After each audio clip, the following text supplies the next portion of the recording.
عليكم ورحمة الله وبركاته. Article class. أعوذ بالله من الشيطان الرجيم. بسم الله الرحمن الرحيم. كتب عليكم القتال وهو كره لكم وعسى أن تكرهوا شيئا وهو خير لكم وعسى أن تحبوا شيئا وهو شر لكم والله يعلم وأنتم لا تعلمون. يسألونك عن الشهر الحرام قتال فيه قل قتال فيه كبير وصد عن سبيل الله وكفر به والمسجد الحرام وإخراج أهله منه أكبر عند الله والفتنة أكبر من القتل ولا يزالون يقاتلونكم حتى يردوكم عن دينكم إن استطاعوا ومن يرتد منكم عن دينه فيموت وهو كافر فأولئك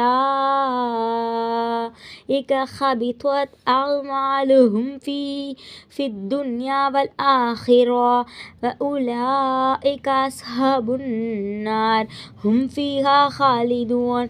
إن الذين آمنوا والذين هاجروا وجاهدوا في سبيل الله أولئك يرجون رحمة الله والله غفور رحيم.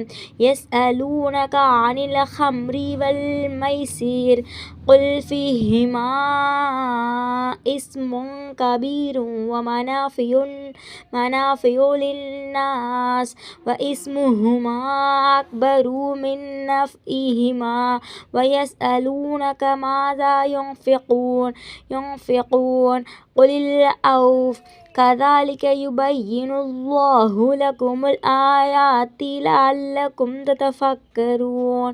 صدق الله العظيم. இதோட Tamil meaning, நம்பிக்கையாளர்களே, போர் செய்வது உங்களுக்கு வெறுப்பாய் இருந்தும் உங்களையும் உங்கள் மார்க்கத்தையும் காப்பாற்றுவதற்காக அது உங்கள் மீது கடமையாக்கப்பட்டிருக்கிறது. ஒன்று உங்களுக்கு மிக நன்மையாக இருந்தும் அதை நீங்கள் வெறுக்கக்கூடும். ஒன்று உங்களுக்கு தீங்காக இருந்தும் அதை நீங்கள் விரும்பக்கூடும். அவை உங்களுக்கு நன்மை அளிக்குமா தீமை அளிக்குமா என்பதையும் அல்லாஹ் தான் அறிவான், நீங்கள் அறிய மாட்டீர்கள். இன்ஷா அல்லாஹ். நபியே, துல்கஇதா, துல்ஹஜ், முஹர்ரம், ரஜப் ஆகிய இச்சிறப்புற்ற மாதங்களில் போர் செய்வதை பற்றி உங்களிடம் நிராகரிப்பவர்கள் கேட்கின்றனர். அதற்கு நீர் கூறுவீராக, அவற்றில் போர் புரிவது பெரும் பாவம்தான். ஆனால் அல்லாஹ்வுடைய மார்க்கத்தில் சேருவதை விட்டு மக்களை நீங்கள்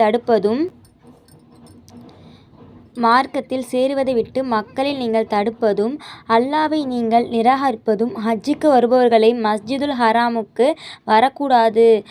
வரவிடாது தடுப்பதும் அதில் வசிப்போரில் நம்பிக்கை கொண்டோரையும் அதிலிருந்து வெளியேற்றுவதும் அல்லாஹ்விடமிருந்து அதைவிட மிக பெரும் பாவமாக இருக்கின்றன.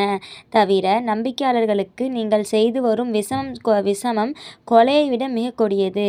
மேலும் நம்பிக்கையாளர்களே, நிராகரிப்பவர்களாகிய அவர்களுக்கு சாத்தியப்பட்டால் உங்களை உங்கள் மார்க்கத்திலிருந்து திருப்பிவிடும் வரை உங்களை எதிர்த்து ஓயாது போர் செய்து கொண்டே இருப்பார்கள். ஆகவே உங்களில் எவரேனும் தன் மார்க்கத்தை நிராகரித்துவிட்டு மாறி அதை அவ்வாறு நிராகரித்ததை பற்றி வருத்தப்பட்டு மீளாதவராகவே இறந்துவிட்டால் அவருடைய நற்செயல்கள் எல்லாம் இம்மையிலும் மறுமையிலும் அழிந்துவிடும். நவுதுபில்லாஹ் மின்ஹா. இன்னும் அவர்களை நரகவாசிகளாக என்றென்றுமே அதில் தங்கிவிடுவார்கள். நவுதுபில்லாஹ் மின்ஹா. எவர்கள் மெய்யாகவே நம்பிக்கை கொண்டிருக்கிறார்களோ அவர்களும் எவர் நிராகரிப்பவர்களின் துன்பத்தால் மக்காவாகிய தம் ஊரை விட்டு வெளியேறுகின்றனரோ அவர்களும் எவர்கள் அல்லாஹ்வுடைய பாதையில் போர் புரிந்தார்களோ அவர்களும் தான் அல்லாஹ்வின் கருணையை நிச்சயமாக எதிர்பார்க்கின்றனர். மேலும் அல்லாஹ் மிக மன்னிப்பவன் மகா கருணையுடையவன் ஆவான். பெஷக்கல்லா. நபியே, மதுவை பற்றியும் சூதாட்டத்தை பற்றியும் உம்மிடம் கேட்கின்றனர். அதற்கு நீர் கூறுவீராக, அவ்விரண்டிலும் பெரும் பாவங்களும் இருக்கின்றன. மனிதர்களுக்கு சில பயன்களும் இருக்கின்றன. ஆனால் அவற்றில் உள்ள பாவம் அவற்றிலுள்ள பயனை விட மிக பெரியது.